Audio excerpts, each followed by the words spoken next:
Musim 2025 adalah saksi bisu bagaimana grid MotoGP berada di bawah kendali mutlak dinasti Marquez. Marc Marquez tampil bak monster yang mendominasi sejak awal musim, hanya menyisakan nasib sial di Mandalika sebagai batu sandungan kecilnya. Di sisi lain, sang adik Alex Marquez mengawal tahta dengan konsistensi tanpa celah hingga mengunci posisi runner-up di akhir musim. Kakak beradik ini sukses membuat pembalap lain gigit jari, merajai podium, dan memaksa seluruh jagat balap tunduk pada dominasi mereka. Namun, roda nasib berputar kejam pada musim 2026. Sinyal kehancuran itu dimulai dari seri pembuka di Thailand saat keduanya gagal menyentuh garis finish. Bagi sang maestro, Marc Marquez, aspal sirkuit seolah kehilangan ramahnya. Setelah berpuasa podium di dua seri berikutnya, kecelakaan fatal di GP Spanyol memaksanya absen di Prancis dan Catalunya. Peta persaingan seketika runtuh untuk sang juara bertahan. Alex sempat membawa secercah harapan lewat podium tertinggi di Spanyol. Namun takdir berkata lain. Setelah gagal total di Prancis, petaka sesungguhnya datang di Catalunya. Pembalap berusia 30 tahun itu sempat memimpin jalannya balapan setelah menyalip Pedro Acosta dengan heroik. Sialnya, Hickside mengerikan melemparnya ke aspal hingga ia harus dilarikan ke rumah sakit. MotoGP 2026 memang masih menyisakan banyak cerita. Namun, dari singgasana emas musim lalu, duo Marquez kini harus merangkak dari dasar jurang. Perjalanan meraih gelar juara dunia tak lagi sekedar berat, melainkan sebuah misi yang perlahan menjadi mustahil.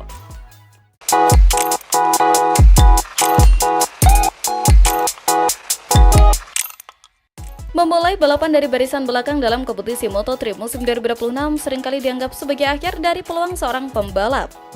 Namun, dalam balapan di sirkuit Catalunya, Veda Eka Pratama membuktikan bahwa posisi start bukanlah penentu segalanya. Memulai balapan dari posisi ke-21 akibat kualifikasi yang kurang ideal, pembalap muda asal Indonesia ini menunjukkan kematangan performa sejak awal balapan.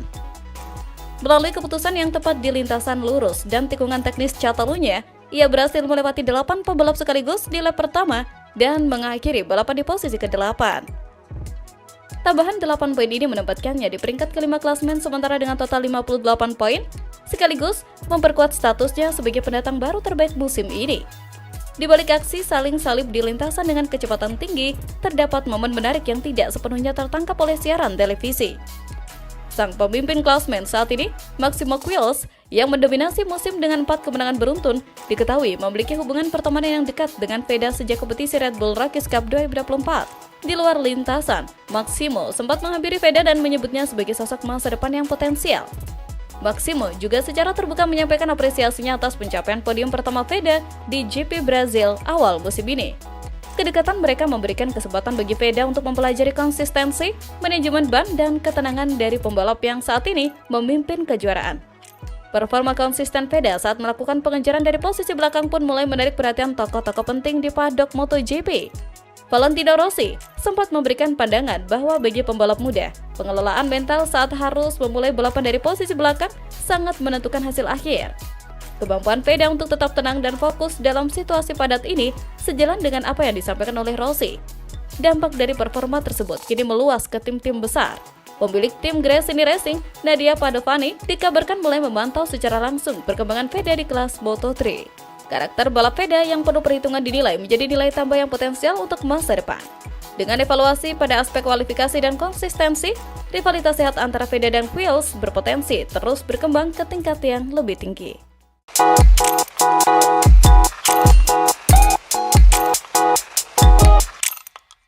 Apa jadinya kalau kita harus memulai balapan dari barisan paling belakang, sementara para rival sudah siap melesat di depan? Di bawah terik matahari sirkuit Barcelona, Catalunya, akhir pekan ini membuktikan bahwa balapan bukan cuma soal posisi start, tapi bagaimana cara kita menyelesaikan masalah di atas lintasan. Sejak lampu merah padam, jalannya balapan langsung menyajikan tensi tinggi. Di barisan depan, terjadi aksi saling salib yang melibatkan Brian Uriarte, David Munoz, dan pembalap Malaysia Hakim Danis. Menariknya, cerita seru justru datang dari grid ke-20. Pembalap muda Indonesia, Veda Eka Pratama, memulai laga dengan sangat baik. Melalui start yang bersih dan agresif, ia langsung melewati belasan pembalap untuk mengamankan posisi ke-11 di awal lomba, bahkan sempat menembus 10 besar. Memasuki pertengahan balapan, ritme kompetisi mulai dinamis. Hakim Danis yang sempat kuat di 5 besar, perlahan melorot ke posisi 8. Veda pun sempat turun ke urutan 11 setelah dilewati Marco Morelli. Di saat bersamaan, pemimpin klasmen Maximo Quiles menunjukkan taktik yang matang. Bukannya ngotot di awal, pembalap Spanyol itu memilih bertahan di posisi ke-6 demi menghemat usia ban. Strategi ini terbukti jitu. Memasuki 5 lap terakhir, ia mulai menekan hingga akhirnya mengunci kemenangan lewat manuver krusial di tikungan pamungkas.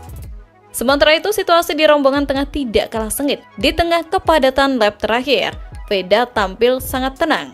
Ia berhasil memanfaatkan celah di tikungan-tikungan akhir untuk menyalip beberapa pembalap sekaligus dan mengamankan finish di posisi ke-8 tepat di belakang Hakim Danis.